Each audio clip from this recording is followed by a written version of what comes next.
Yeah, I got you. Coach, getting first scrimmage coming up tomorrow. Where do you think things are at as you head into that? Well, we'll find out. I don't know that it's really a scrimmage. It's not as much of a scrimmage than will be the following week, but we'll have some live situations, have some play and stuff. And it's a great opportunity for us to evaluate. What I'd like to be able to find are the 1As and the 1Bs, and that's what we keep talking about in this whole camp, is how can we find those ways to have guys that we don't think are 2s, meaning that we can put them in at any point in time. And I think we've got a lot of guys to be able to try to prove that here, not just this weekend and this Saturday, but the last week and a half of camp. The A's and the B's, it seemed like today, more than other days, you maybe rotated more or messed with different formations. No, I think what the emphasis I've been having on them is, hey, camp gets long. We've got some good players. We've got some guys that have played a bunch of plays.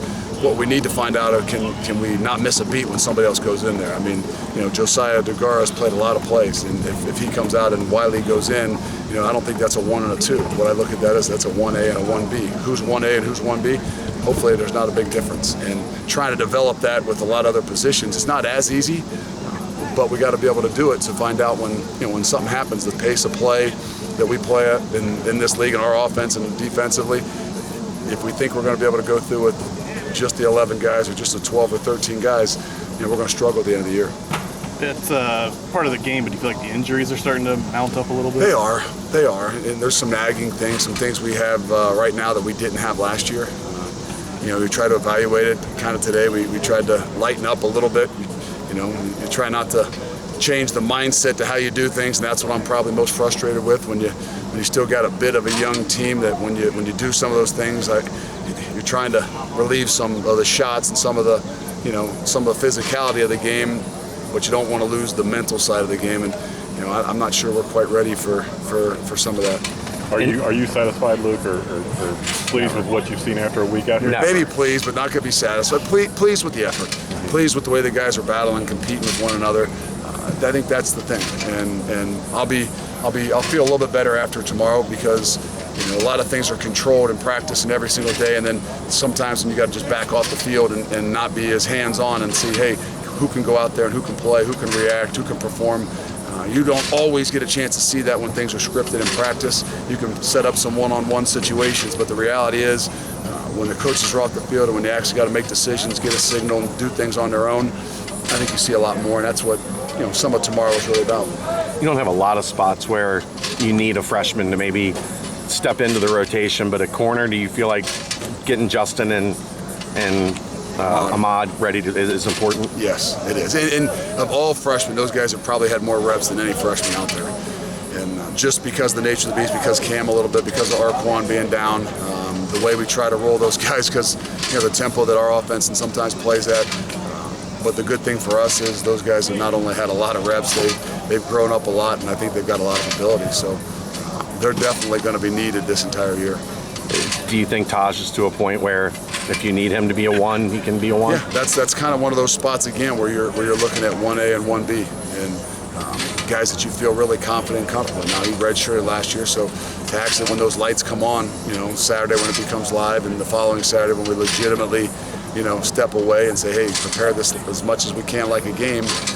You want to see how they perform and more so how they react in a lot of different situations. And to me, that's the difference between, do you trust him? Is he a 1A or a 1B, or is he a 2? And it's not just can he make all the plays, it's can he go out there and can he react and handle the situation, whether it's with the 1s or with the 2nd. What do you need to see tomorrow after this semi-practice scrimmage to come out of it saying, I'm okay, we're okay? I need to see, how the offensive line can work together. I need to see I don't know how much Chris Ferguson will get tomorrow. I need to see those tackles in the live situations. And you need to see those freshman guys. You need to see those freshman corners be able to go out there and perform and play. I don't need to see, I don't lay awake worrying about if Mike Warren can run the football or Desmond Ridder can do the things he needs to do, but when you live some things up, you need to see some of those young guys that they understand. A lot of new guys in some spots defensively, do they not just understand everything they're doing, do they understand how to leverage the football? And when you go live, can they actually fit up a tackle like you teach? Will you limit Mike's carries in these scrimmages? I mean, do you really need to see him? Yeah, he gets mad. Yeah, That's a great thing, and it's hard. It's hard on the offense too, because he is an energy provider. I mean, if you ever see me flocking around Mike, sometimes I'm hollering and yelling at him just to make a point.